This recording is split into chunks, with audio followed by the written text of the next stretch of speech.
Hey guys, my name's Stoner Ericson. This is my shop. A 2-car garage. You can park 1 car in it, which my wife rarely does, but we still can do it. Full woodworking shop. I'm going to give you a little shop tour and then set the shop up so you can see it. Welcome to my channel. I'm Stoner Ericson, Ericson Design Company. Alright, so this is my main workbench. It's got a whiteboard behind it that I like to use and sketch stuff out and draw stuff, and you know, I'm a really visual person, so if I can draw it or you can draw it, I can build it, which is awesome.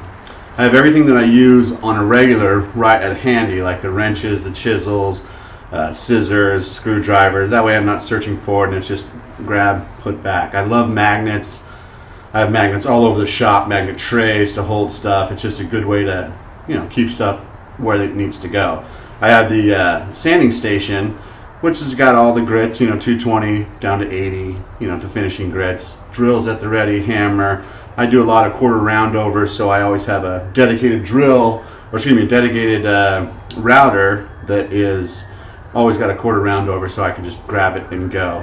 Got a downdraft table that's kind of really cool, works really well. Everything in the shop has its own dedicated dust collection, and I was gonna get like a big dust collector, but they're so noisy, and then I've got to run all this pipe.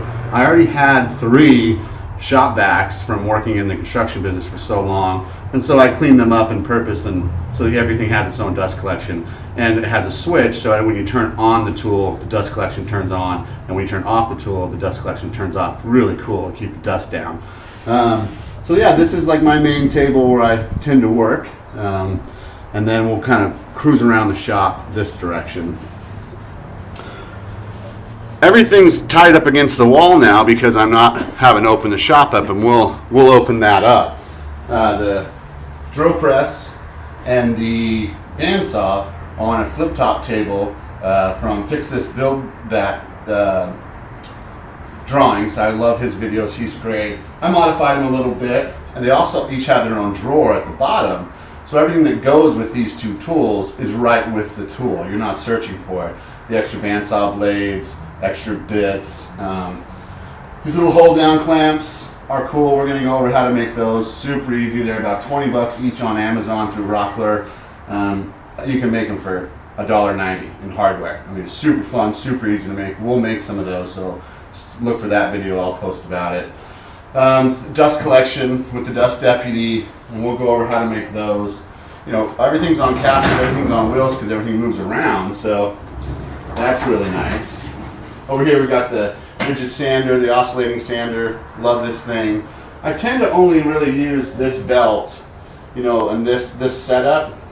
If you want to use the other spindles, it's not super hard to change them out, and we'll build a wrench for that when we, as we get along. Like we'll build a cool little wrench to help get that on and off. Down below it we have the planer, which is the DeWalt 735, which is awesome.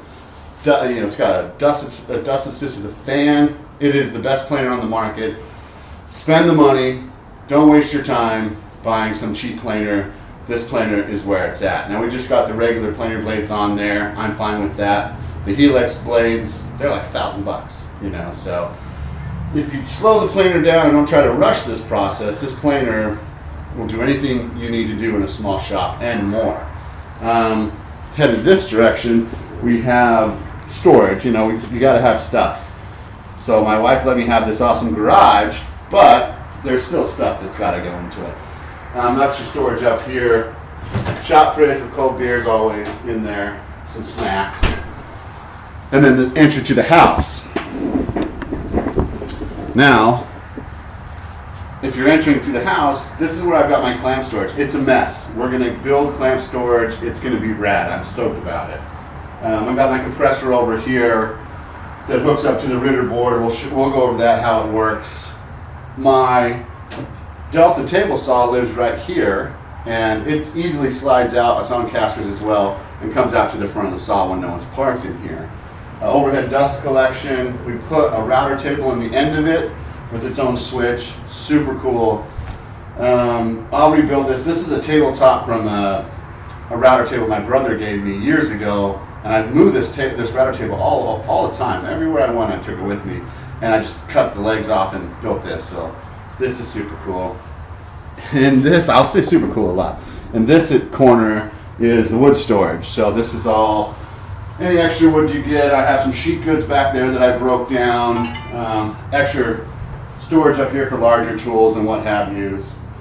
This is the paint and finishing kind of cabinet that we built with paper. It's got glues and, you know, that way I know where everything's at. An assortment of paints and stuff, tapes, stuff that I use on the regular. I can just grab and go and I don't have to search through it in drawers and all that kind of stuff. And this wall, this is my out-view table for my table saw. So they're right at the level where you bring the table saw off, and if I'm running long sheet goods, then I can just slide them right in front and I have my out-view table. I don't tend to do that very often. I've worked on a table saw for 25 years, so I can use the table saw very efficiently and very effectively, very safely, which is the most important thing.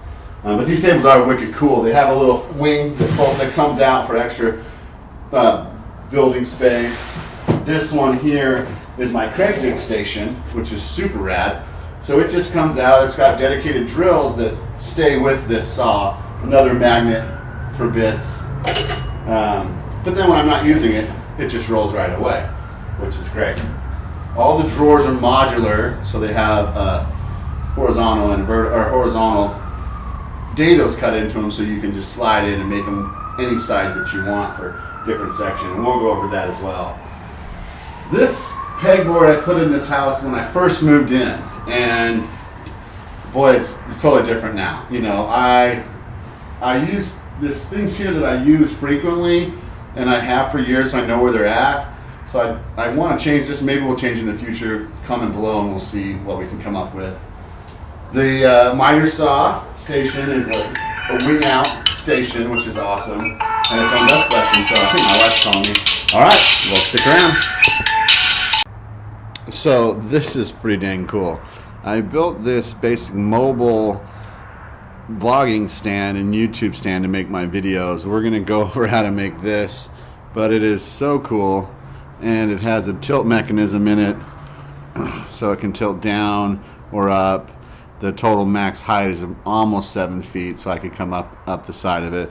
It's a little gear system with some all thread, a level, lights with magnets, and my microphone.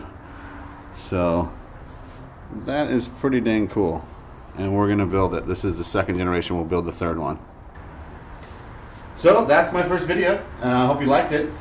We're gonna pull the shop out and set everything up and start building something. The purpose of this channel is to share creative ways to build stuff, and you know, if you can think about it, dream about it, you can do it. You know, so please like, subscribe. I'd love to share this video. I'm Stoner Ericson from Ericson Design Companies.